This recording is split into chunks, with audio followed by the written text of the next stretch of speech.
A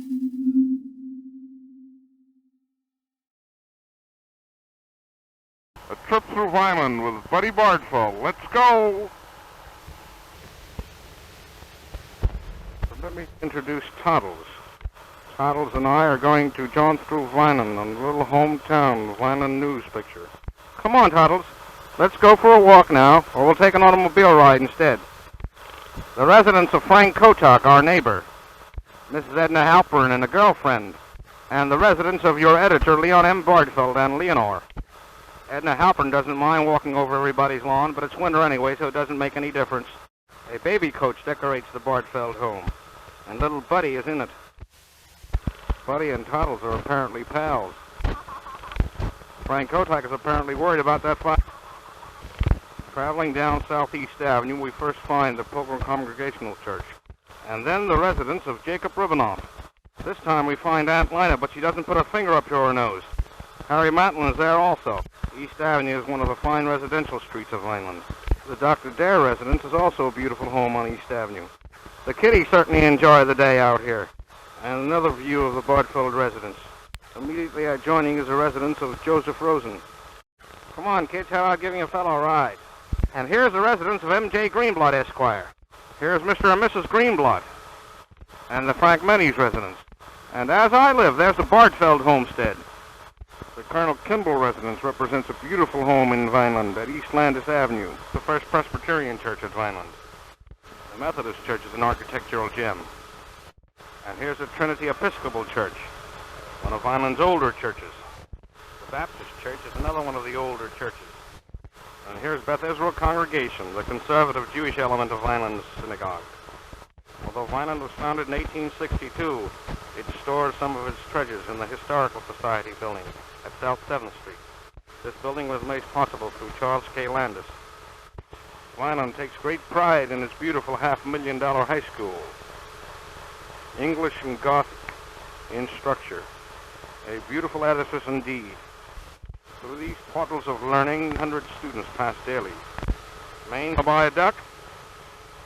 Here's Huey's Little Robin Duck Farm at West Landis Avenue in Vineland. Here's where all your Long Island ducklings come from. There they go. Look how beautifully they glide along that pond. There's but progress of Vineland. Building booms. Engines churning. Work aplenty for laborers, plasterers, masons, carpenters. Mortar in its troughs.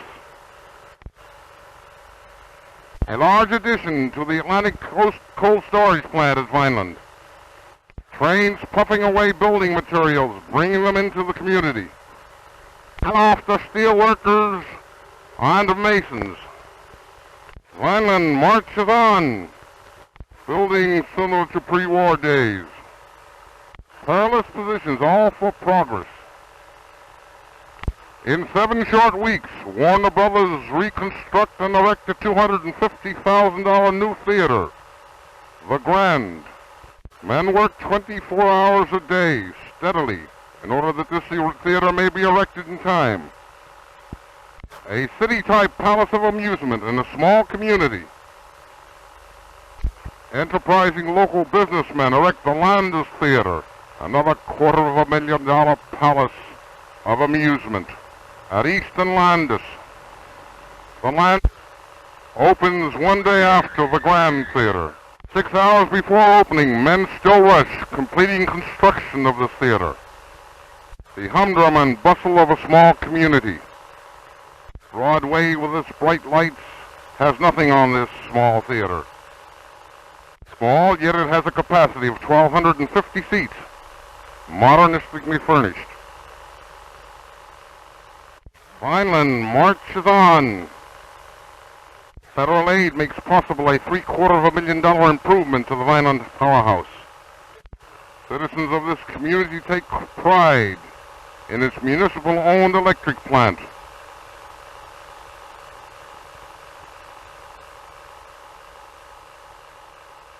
The powerhouse is a magnificent community-owned asset. Vineland marches on. Artesian wells supply cool, wholesome water.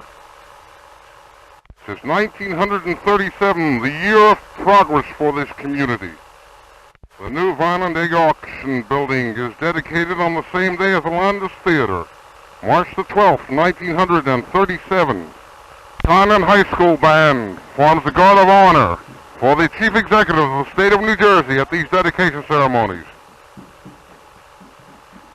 Governor Harold G. Hoffman appears at these dedication ceremonies.